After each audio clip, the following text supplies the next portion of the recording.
The girl had only leaned forward to retrieve a wrecked piece of the raft drifting near the shore. But in a terrifying twist, disaster struck. A monstrous crocodile lunged, not to pull her under, but its jaws clamped onto her arm, leaving her gravely wounded.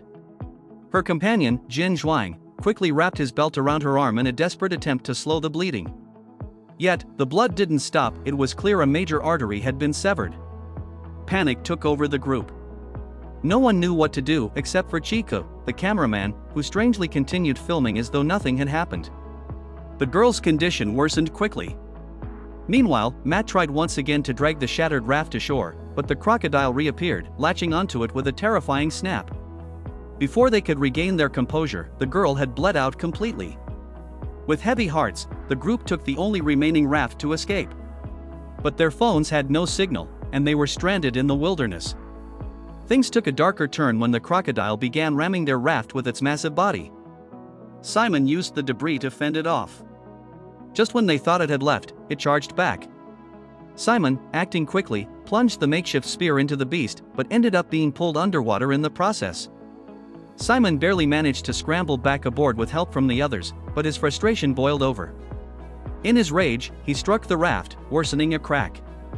Water began to flood in, leaving the crew stuck in the middle of the lake, aboard a leaking vessel. Even as the situation grew dire, Simon insisted on continuing to film. His recklessness got him hurt again, while the crocodile continued circling. Despite the weapon still lodged in its hide, the monster didn't seem to be slowing down. With the raft taking on water, they came up with a horrifying plan to use the girl's body as bait to distract the beast. They cast her remains into the lake. The crocodile, drawn by blood, lunged immediately. Taking advantage of the distraction, the group paddled as fast as they could, though the absence of a paddle and the waterlogged raft made them slow. Matt tried to row using a plastic lid, only for the crocodile to snatch it right out of his hands. With no paddles left, they threw food from the supply box to divert the creature, but it didn't work. The crocodile came at them again, and this time, someone had to go into the water as live bait to give the rest a chance to escape. Matt nominated John, arguing it was John's idea to visit the lake in the first place. Simon argued it should be Matt instead. Heated arguments followed, with everyone avoiding responsibility. Katie, the only woman present, was ruled out. Sheik, claiming future greatness as a filmmaker, also refused. Eventually, all fingers pointed to John, who, despite feeling betrayed, dove into the water with dignity. The crocodile gave chase, and though John swam with all his might, he eventually disappeared beneath the surface. Back on the raft, Katie was furious. She couldn't believe Matt, her boyfriend, didn't vote with her. Matt countered, claiming John had the best survival chances, and besides, he knew John had feelings for Katie. As the debate intensified, the raft was hit again. The crocodile was back. In desperation, the group used firecrackers to scare it off, which worked temporarily. But the raft was sinking fast. Simon again suggested sacrificing someone. This time, Sheik was the target. Fearing for his life, Sheik revealed Simon and Katie's secret affair behind Matt's back. In rage, Simon accused Sheik of lying just to save himself. Eventually, Sheik was thrown overboard, his cries for help unanswered.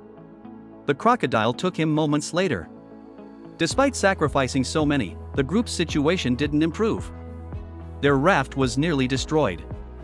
Then, miraculously, John reappeared on shore. He had survived. Instead of abandoning them, he offered to pull them in using a second boat his grandfather had left nearby.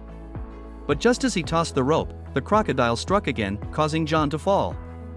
The rope tightened around him, and he began to drown. No one helped, not Matt, not Simon, not Katie. Instead, they seized his boat and watched John die for trying to save them. Karma, however, was coming. As they tried to use the new boat, the crocodile capsized it. Now, desperate again, the three floated using planks and fought over what had happened. Matt, haunted by John's accusations, demanded the truth. Eventually, Simon and Katie confessed to the betrayal. Enraged, Matt fought his brother. When Katie tried to manipulate Matt emotionally, claiming she loved Simon for his bad boy traits, both brothers turned on her and threw her overboard. Katie tried to escape, but Simon ended her life with an axe. Matt, distraught, realized his brother was beyond saving. A brutal final confrontation ensued between the brothers. Though Matt initially spared Simon, Simon betrayed him one last time, kicking him toward the crocodile. Simon tried to flee, but karma caught up with him too. John's grandfather appeared, having seen everything through the camera. Without hesitation, he shot Simon, leaving him to be devoured by the same creature whose wrath they had all tried to escape.